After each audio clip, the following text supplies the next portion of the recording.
Selamat pagi, salam jumpa untuk kita semua. Yang terhormat Bapak Ibu dosen Sekolah Tinggi Katolik Santo Yakobus Maroke. Perkenalkan, saya Maria Angela Pedo, salah satu mahasiswa PPG B3 tahun 2025 dan sebagai salah satu guru agama di Sekolah Dasar Katolik Langgo, Kecamatan Satarmese, Kabupaten Manggarai, Provinsi Nusa Tenggara Timur. Pada hari ini, Kamis tanggal 9 Oktober 2025, saya akan mengambil video pembelajaran di kelas 5 dengan elemen Yesus Kristus dan subelemen Ester perempuan pemberani. Sekian dan terima kasih. Baik, selamat pagi anak-anak. Bagaimana kabar hari ini? Baik, sehat, ceria, tangan luar biasa mantap. Baik, silakan duduk. Baik anak-anak, sebagai umat beriman, sebelum kita memulai pelajaran pada pagi hari ini, Ibu minta semuanya kita untuk berdiri. Kita memulai pelajaran pada pagi hari ini dengan berdoa. Marilah kita siapkan hati untuk berdoa. Dalam nama Bapa, Putra, dan Roh Kudus. Amin.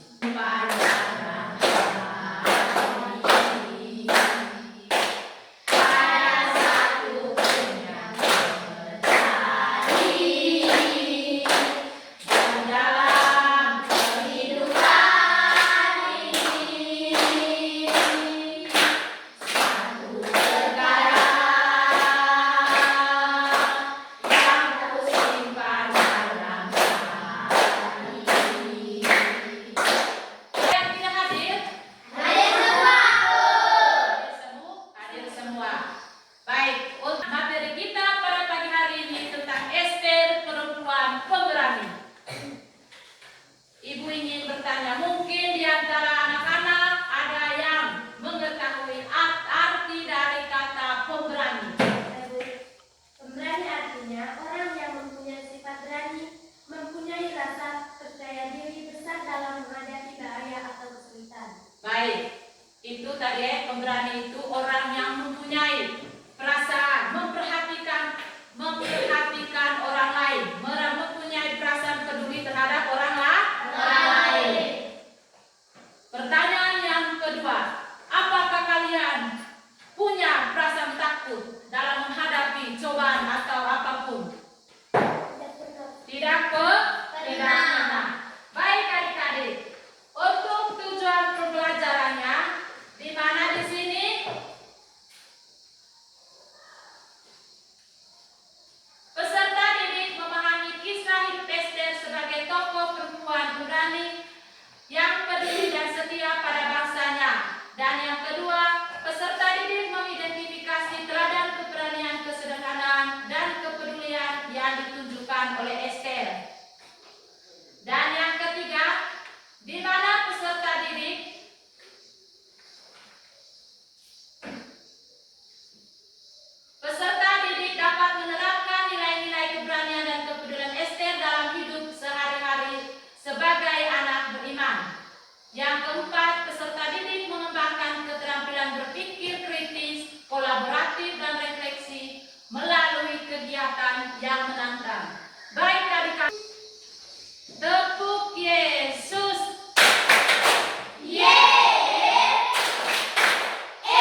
itu artinya dilamar.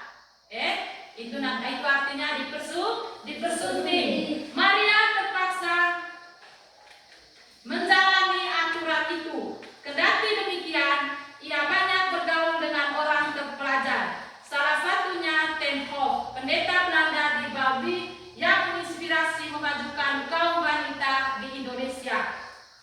Mengajari sesama di usia 18 tahun, Maria menikah dengan Job Fredrik Lasung, Belanda, seorang guru bahasa di Inggris Manado. Suaminya mengajar banyak hal tentang bahasa dan berbagai pengetahuan lain. Mereka tinggal di Air Madidi dan Maudi, Minahasa Utara, 10 km arah timur Manado.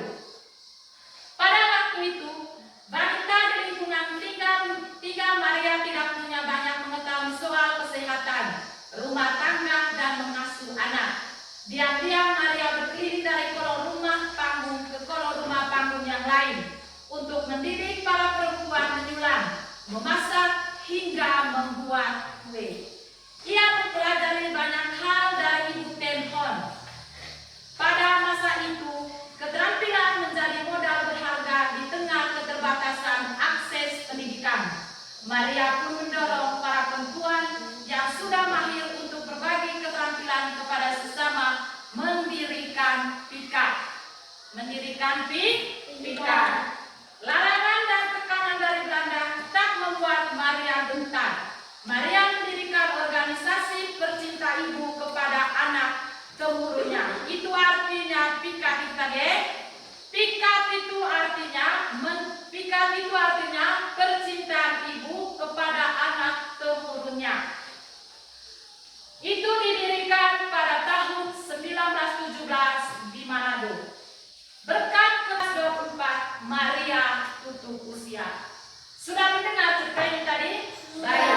Setelah anak-anak mendengarkan cerita ini, ibu akan membagikan lembaran, ada soalnya nanti di situ.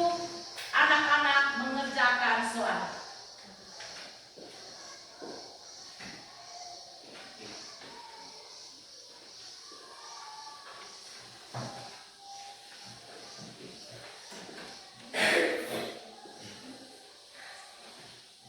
Jangan lupa tulis nama kelompok, nama siswa kelas, nama panjang.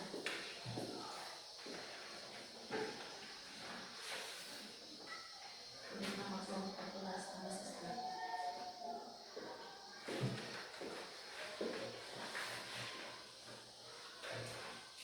Tulis nama kelompok. Di sini jawabannya, bentar ya.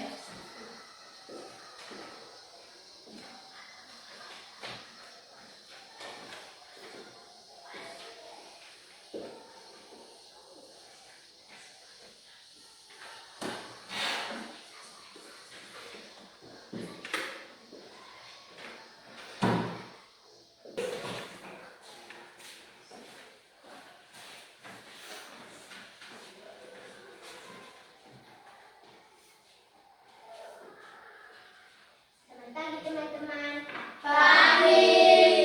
Kami dari kelompok Nazaret ingin mempresentasikan hasil sejak kelompok kami. 1.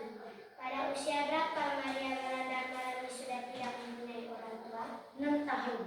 2. Bagaimana situasi anak-anak perempuan pada zaman Maria Belanda Malami? 1. Anak-anak perempuan di Indonesia tidak dididikan di sekolah lebih tinggi dan sekolah dasar.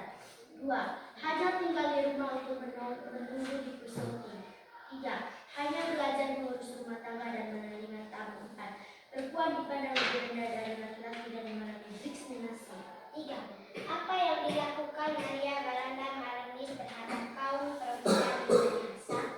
Mendirikan organisasi KIKAT untuk memajukan pendidikan dan keterampilan perempuan serta mengupayakan hak memilih perempuan dan dalam Minahasa melalui surat kabar dan kampanye di Latvia. 4. Siapa yang memberikan motivasi dan inspirasi Maria Belanda Malami untuk melakukan tindakan terhadap kaum perempuan di Indonesia? Job Fredrik Lasung, Belanda. Baik. Itu tadi presentasi dari kelompok 1. Mari kita cukup salut untuk kelompok 1.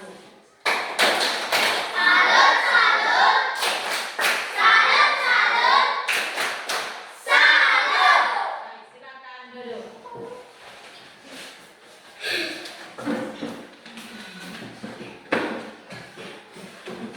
Baik, kelompok 2. Silakan mempresentasikan hasil kerja kelompok.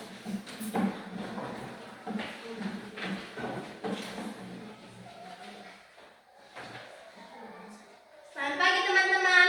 Pagi. Kami dari kelompok Bethlehem ingin mempresentasikan hasil kerja kami. 1. Pada usia berapa Maria Walanda Marami sudah tidak mempunyai orang tua? 6 tahun.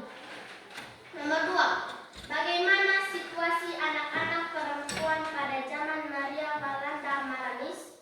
1.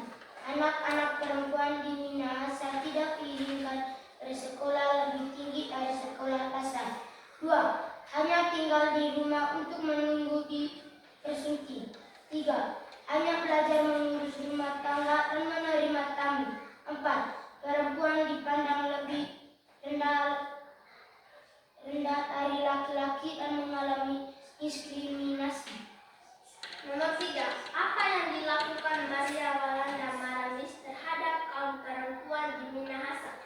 Mendirikan organisasi piket untuk memajukan pendidikan dan keterampilan perempuan, serta mengupayakan hak memilih perempuan dalam Minahasa melalui surat kabar dan kampanye di Batavia. Nomor 4. Siapa yang memberikan motivasi dan inspirasi Maria Walanda Maramis untuk melakukan tindakan terhadap kaum perempuan di Minahasa? Joseph Frederick Caruso Walanda.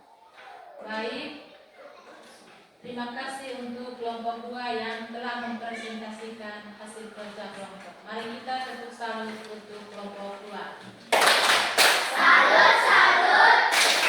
Salut, salut. Salut. Silakan duduk.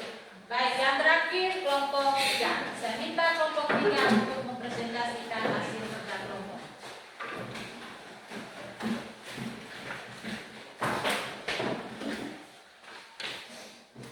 Selamat pagi teman-teman. Pagi. Kami dari kelompok Yerusalem ingin mempresentasikan hasil kerja kelompok kami. Nomor 1. Pada usia berapa Maria Walanda Marami sudah tidak mempunyai orang tua? 6 tahun. Nomor 2. Bagaimana situasi anak-anak perempuan pada zaman Maria Walanda Maramis? Yang pertama, anak-anak perempuan di Minahasa tidak diizinkan bersekolah lebih tinggi dari sekolah dasar. Yang kedua, hanya tinggal di rumah untuk menunggu di persyuting. Yang ketiga, hanya belajar mengurus rumah tangga dan menerima tamu. Yang keempat, perempuan dipandang lebih rendah dari laki-laki dan mengalami diskriminasi. Nomor 3. Apa yang dilakukan Maria Walanda Maramis terhadap kaum perempuan di Minahasa? Mendirikan organisasi piket untuk memajukan pendidikan dan keterampilan perempuan serta mengupayakan hak memilih perempuan dalam Minahasa melalui surat kabar dan kampanye di Batavia. Nomor 4. Siapa yang memberikan motivasi dan inspirasi Maria Walanda Maramis untuk melakukan tindakan terhadap kaum perempuan di Minahasa? Joseph Frederick Caruso Walanda. Baik, kita mengucap terima kasih kepada kelompok 3 yang telah mempresentasikan hasil tentang Maria Walandasa Maramis yang berasal dari, dia adalah seorang tokoh pahlawan yang terkenal, yaitu di Minahasa. Dia itu pada usia 18 tahun itu Maria menikah dengan siapa? Objek Frederick Caruso Walanda. Siapa? Geoffrey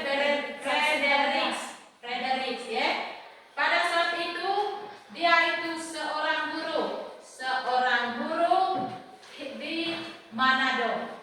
Itu yang dilakukan. Bagaimana perjuangan Maria Walandasa pada saat itu? Dia 1, 2, 3. Aku bangga jadi anak Katolik, penuh kasih.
di balai perempuan, di bawah pengawasan Hegai, sida-sida raja, penjaga para perempuan, hendaklah diberikan gangi-gangian kepada mereka.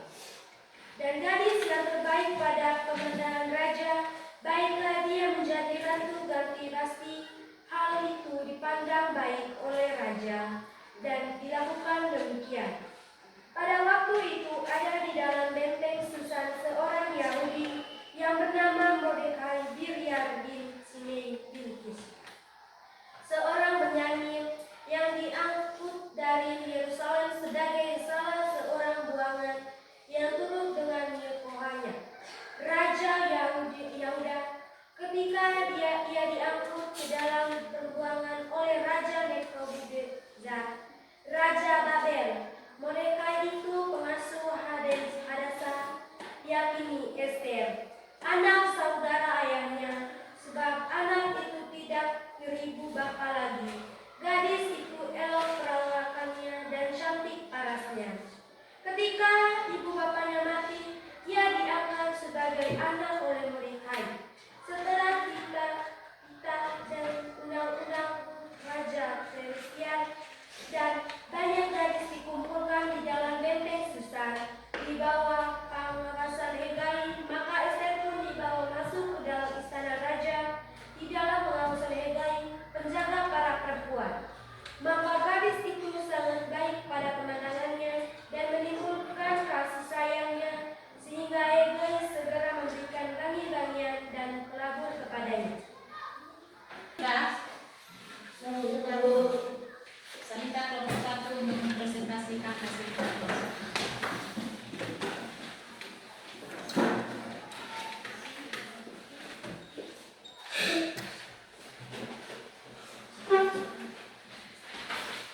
Selamat pagi teman-teman. Kami dari kelompok Nazaret ini mempresentasikan hasil kerja kelompok kami. 1. Kapan Ester menunjukkan keberaniannya? Ketika ia memutuskan untuk menghadap Raja Ahasuerus tanpa dipanggil. 2.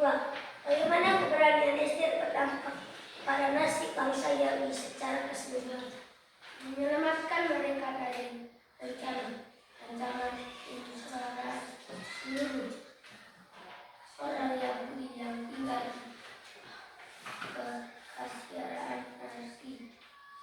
3. Bagaimana kesetiaan Ester kepada bangsanya yang mencerminkan imamnya kepada Tuhan? 1. Keberanian dalam menghadapi bahaya, dalam menghadapi raja. 2. Melaksanakan doa dan bertindak. 3. Menggunakan hikmat yang berasal dari Tuhan. 4.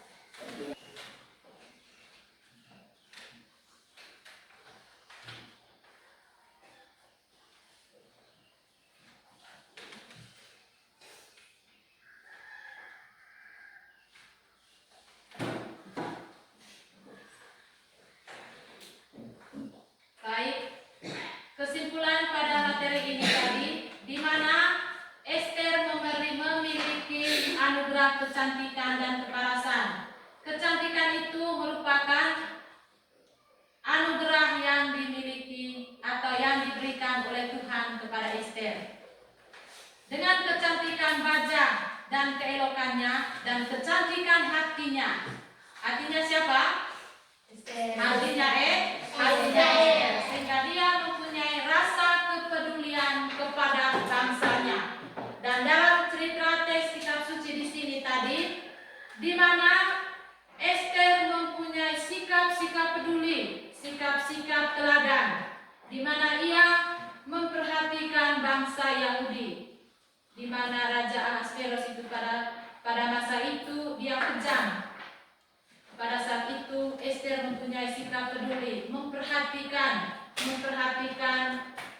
apa yang diderita oleh bangsa Yahudi pada waktu itu, karena ia mempunyai rasa kepedulian, rasa keprihatinan kepada bangsa Yahudi. Jadi Ester di sini mempunyai sikap kesederhanaan, kecantikan hatinya, keberanian sikap peduli. Ester sebenarnya hidup bisa bahagia dalam istana raja dan memiliki apa yang ia minta. Tetapi karena ia peduli terhadap penderitaan bangsanya itu, ia rela mempertaruhkan nyawanya demi bangsanya. Seperti kalian pernah dengar, seperti pahlawan-pahlawan bangsa kita, bangsa Indonesia. Pahlawan perempuan itu antara lain Raden Ajeng Kartini dan Cut Nyadir.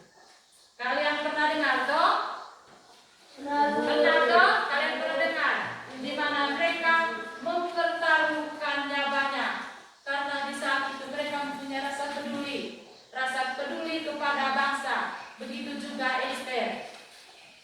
Seperti yang Ibu baca tadi, Maria Balandasa yang berasal dari Minahasa.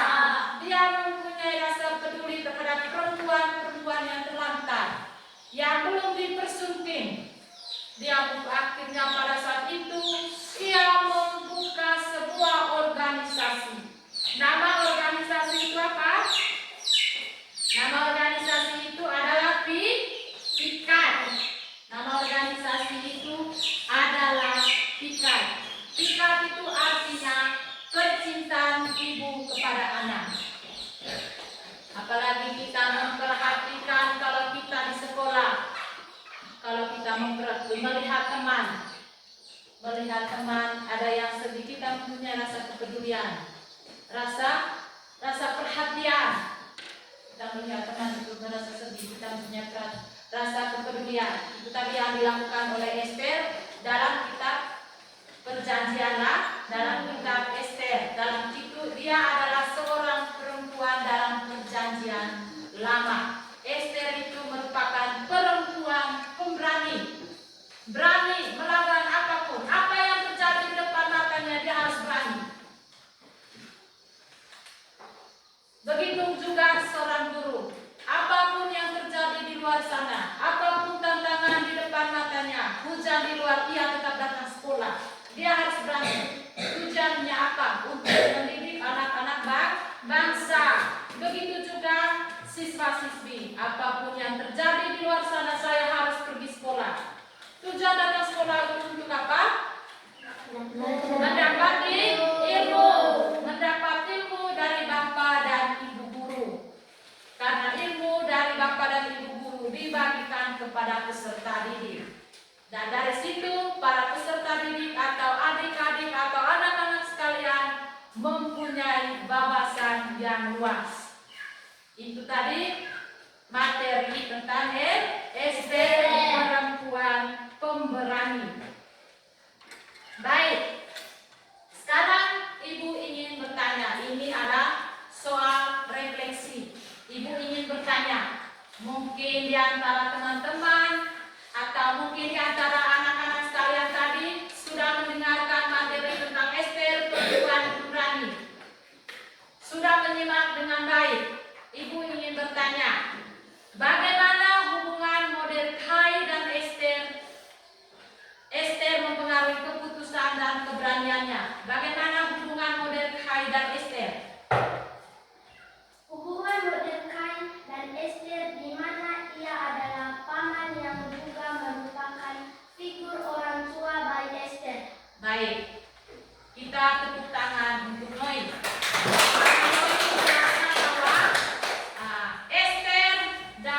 Ester dan apa?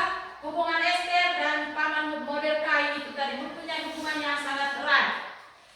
Mordekai itu merupakan pamannya Ester. Itu tadi Nah, yang kedua, menurut kalian apa hubungan antara pengalaman pribadi Ester dan karakternya yang kuat dengan belas kasihan?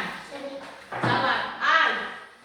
Pengalaman Ester sebagai yatim piatu membentuk karakternya yang penuh belas kasihan dengan memberinya ke dalam emosional yang memungkinkan ia memahami penderitaan orang lain dan memotivasi dia untuk berani menghadapi tantangan demi melindungi bangsanya. Kehilangan keluarga membutuhkan yang lebih buka terhadap penderitaan orang lain, sementara pengalamannya sendiri mungkin telah menunjukkan kekuatan batin untuk menghadapi kesulitan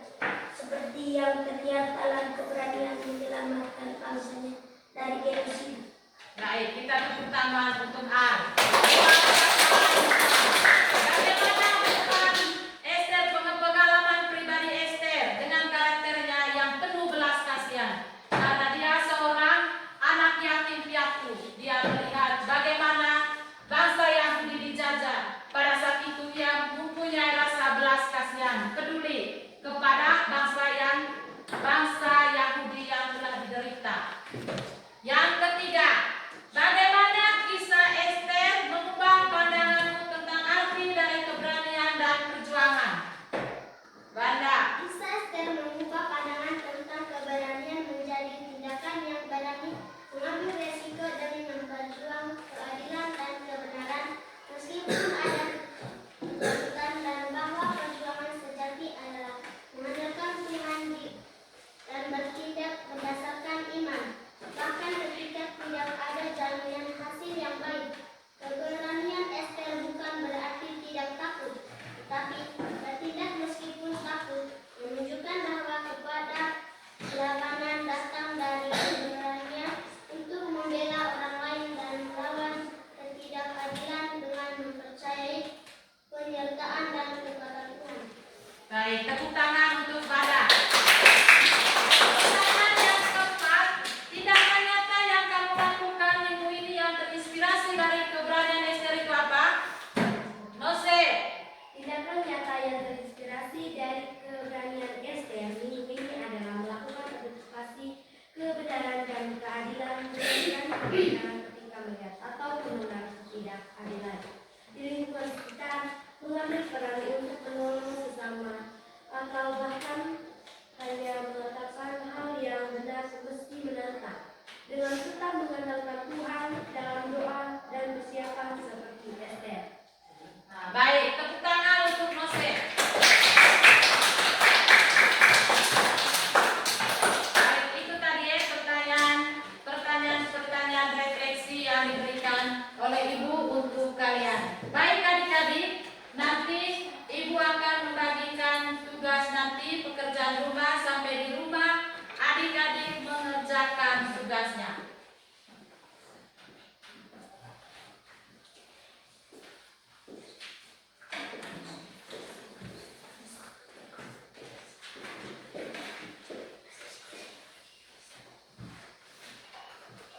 Baik, untuk materi minggu depan kita akan menjelaskan tentang Maria dan Elizabeth menanggapi rencana Allah. Baik adik-adik, materi kita pada pagi hari ini sudah sampai di sini. Ibu minta kita semua berdiri menutup kegiatan ini dengan berdoa.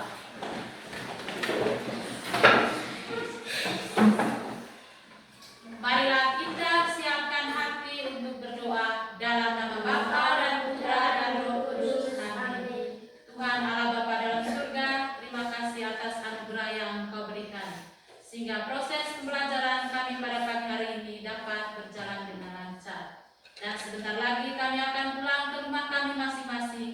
Kami mohon lindungilah kami ya Tuhan, semoga tiba di rumah dengan selamat. Namamu kami puji kini dan sepanjang masa. Amin. Dalam nama Bapa dan Putra dan Roh Kudus. Amin.